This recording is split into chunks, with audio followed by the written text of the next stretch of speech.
Hi, thanks for joining us today. And in this video presentation, I'll be talking about multilateral trading system, which had been more focused by BRICS countries in the recent time due to rise in tariff rates, trade barriers, and protectionism. And the theme of my presentation is One Earth, One Family, and One Future, because the challenges that we are facing today cannot be solved by one country alone.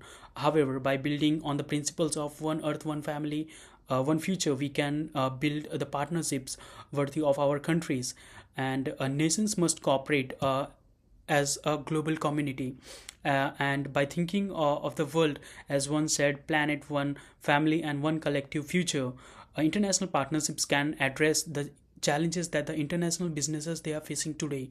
Now let's move on to the news about the meeting of the BRICS countries that held in New York, where the foreign external minister of India, Mr. S. Jaishankar, stressed upon defending the multilateral system in today's geopolitical era.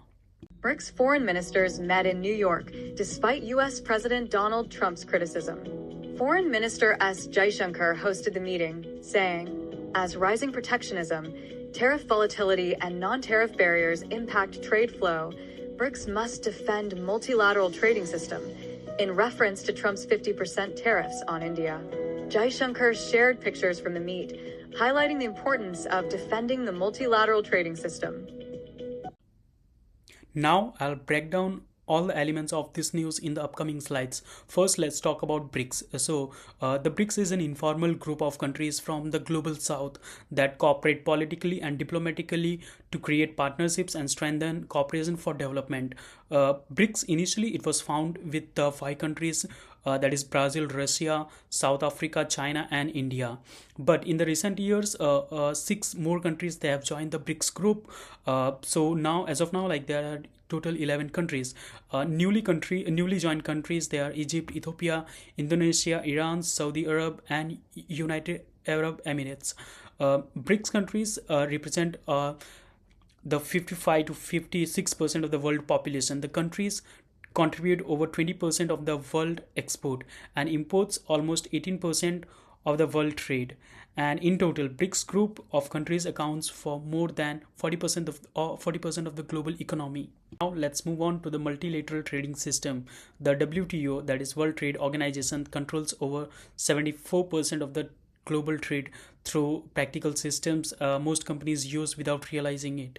Every shipment cleared, every service exported, and every protected innovation, like in the forms of trade marks or intellectual property rights, relies on WTO agreements working behind the scenes.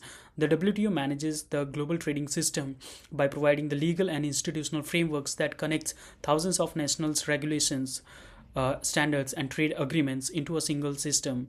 And the main four principles of the multilateral system are no discrimination in trade, predictable tariffs, dispute resolution, and reducing trade barriers. And we all know that in the global trading system, some countries they are economically very stronger than others, but without the rules, powerful countries could force weaker countries to accept unfair trade norms.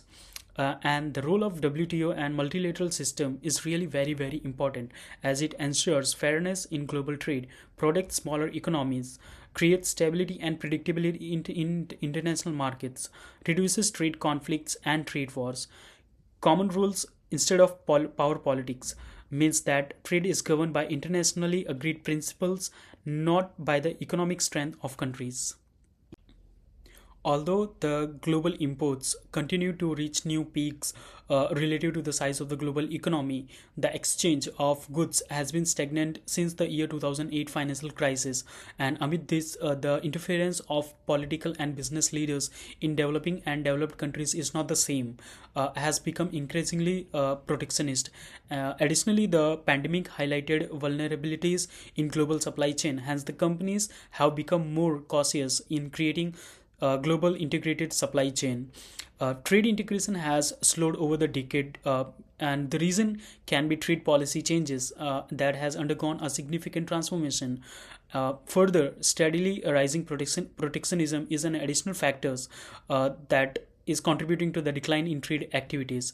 And common tools include tariffs, import quotas, subsidies for domestic firms, and export restrictions.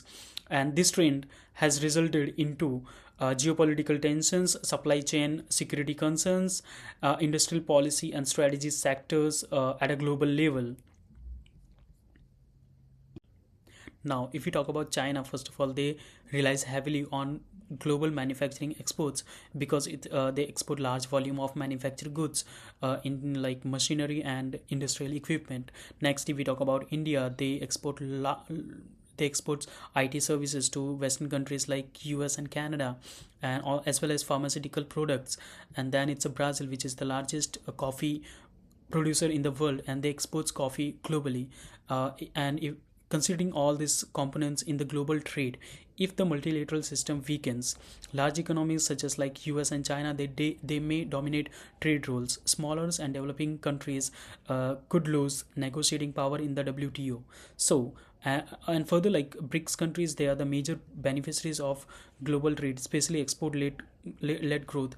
And due to these reasons, BRICS countries, they often advocate strengthening the WTO, reforming trade global trade governance, and reducing unilateral tariffs, maintaining rule based global trade.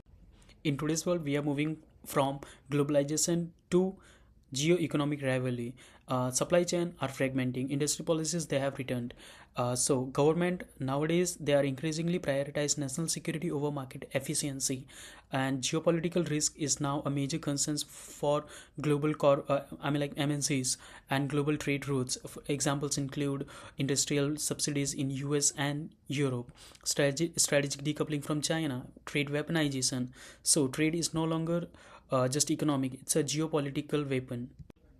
To conclude, defending global trade rules is not only important for economic stability but also for ensuring that international trade remains inclusive, predictable, and beneficial for both developed and developing economies.